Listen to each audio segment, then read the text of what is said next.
আসলে হামলাটা আরণ্যকেন্দ্রিক না, হামলাটা হয়েছে সারা বাংলাদেশের যেখানেই সংস্কৃতি কর্মীরা আছে সেই কর্মীদের উপর।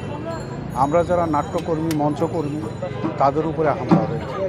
এভাবে যদি হামলা চলতে থাকে তাহলে তো আমরা বলে দেব যে আপনারা আমাদেরকে কতগুলো মারতে চান, কতগুলো লাশ চান, সেই লাশের জন্য আমরা প্রস্তুত আছি। আসুন, আমাদেরকে মেরে ফেলেন আপনারা, এদেশ থেকে সংস্কৃতি ধ্বংস করে দেন, দেখি কি হয়।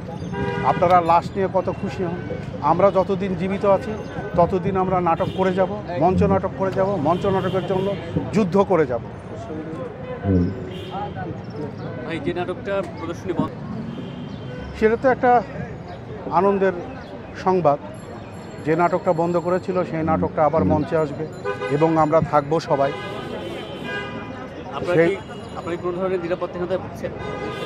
না, আমরা নিরাপত্তাহীনতায় ভুগি না, আমরা কাউকে দেখে ভয় পাই না। নাটক মোদের অধিকার রুখবে সাধ্যকার। আমাদের অধিকার থেকে আমাদেরকে বঞ্চিত কেউ করতে পারবে না, আমাদের এখান থেকে কেউ সরাতেও পারবে না। আমরা এই মঞ্চ আমরা ছেড়ে যাব না, যত কিছুই হোক আমরা এই মঞ্চ ছেড়ে যাব না। আমরা আমাদের নিরাপত্তা চাই। সারা বাংলাদেশের যত নাট্যকর্মী আছে, সংস্কৃতি কর্মী আছে, তাদের নিরাপত্তা চাই, নিশ্চয়তা চাই। আমরা সরকারের কাছে সবসময় বলি যে আমাদের নিরাপত্তার নিশ্চয়তা দিতে হবে। আমরা মন খুলে, প্রাণ খুলে, স্বাধীন দেশে স্বাধীনভাবে নাটক মঞ্চায়ন করতে চাই, নাটকে অভিনয় করতে চাই।